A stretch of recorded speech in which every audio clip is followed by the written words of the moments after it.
Imaginez ça, un piratage, mais sans une seule ligne de code. Non, la seule faille exploitée ici, c'est l'esprit humain. C'est ça, le monde à la fois fascinant et, on va se le dire, un peu inquiétant, de l'ingénierie sociale. Et c'est ce qu'on va décortiquer ensemble aujourd'hui. Alors voilà le plan. On va commencer par bien définir ce qu'est le piratage humain. Ensuite, on se mettra dans la peau des attaquants pour voir comment ils s'y prennent, on décryptera leurs armes psychologiques et on finira avec une étude de cas bien concrète et, surtout, comment s'en protéger. Allez, on plonge direct dans le vif du sujet. Parce que pour vraiment piger le truc, rien ne vaut une bonne histoire. Et croyez-moi, celle-ci, elle est assez parlante. Ne me remerciez pas, c'est moi qui l'ai volée. C'est incroyable, non? Cette phrase, c'est un expert en sécurité qui l'a prononcée sur la BBC. Son plan? Il a volé le sac à main d'une femme, puis est revenu vers elle en se faisant passer pour un employé de banque hyper serviable. Et ça a marché. Il a tellement bien gagné sa confiance qu'elle lui a donné le code PIN de sa carte. Voilà, la manipulation à l'état pur. Donc, on le voit bien, l'ingénierie sociale, au fond, ce n'est pas une question de technologie. C'est l'art de l'arnaque, tout simplement. Une escroquerie basée sur la confiance, mais qui a été remise au goût du jour pour notre époque numérique. Bon, maintenant qu'on a posé les bases, on sait ce que c'est. La question, c'est comment ça marche concrètement, comment un ingénieur social s'y prend. Eh bien, il ne laisse rien au hasard, il suit un vrai mode d'emploi. En gros, l'attaque, c'est une sorte de danse en deux temps. Première étape, la collecte d'informations. Là, l'attaquant va devenir une sorte de détective. Il va tout chercher sur sa cible. Et la deuxième étape, c'est la construction du prétexte. Avec toutes ces infos, il va se créer une histoire, un scénario qui tient parfaitement la route.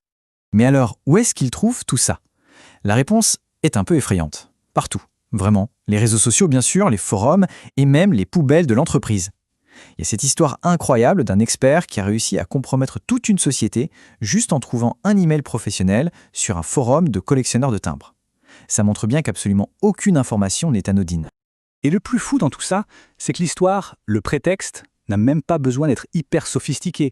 Au contraire, bien souvent, plus c'est simple, mieux ça marche. Un simple uniforme, un porte-document à la main, ou même juste des bruits de bureau en fond sonore pendant un coup de fil, eh bien ça peut suffire à paraître totalement légitime.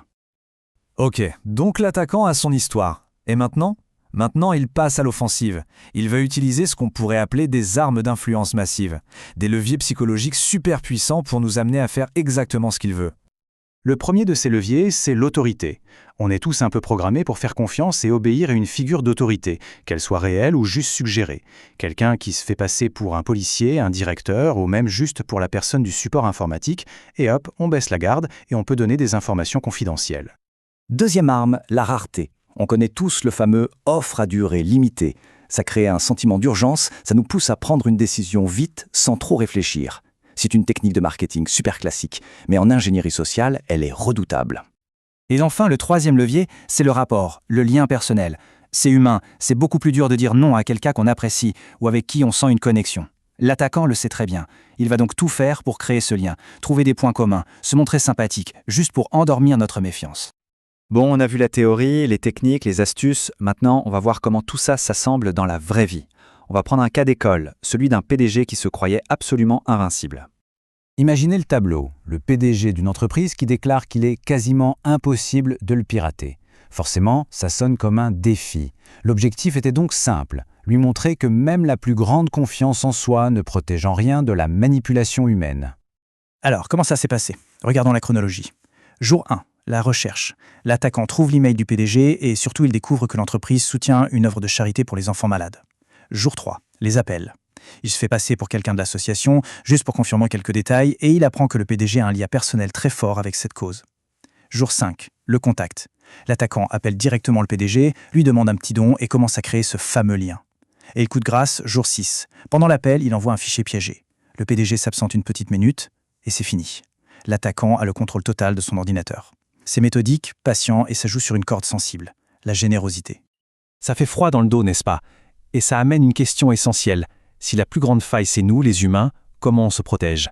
La réponse, comme le dit l'expert Christopher Hanagi, ne se trouve pas dans la technologie, mais dans l'éducation. La meilleure défense, c'est donc de savoir. Il faut créer une vraie culture de la sécurité. Ça veut dire quoi? Ça veut dire former les équipes à ces tactiques, leur faire comprendre que toute information a de la valeur.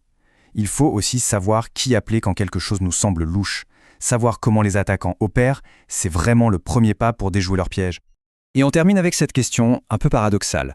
Dans ce monde de piratage humain, Notre gentillesse, notre envie d'aider, notre confiance, est-ce que ce sont des qualités ou est-ce que ce sont devenus nos plus grandes failles de sécurité? C'est une pensée qui, je crois, mérite qu'on s'y attarde un peu.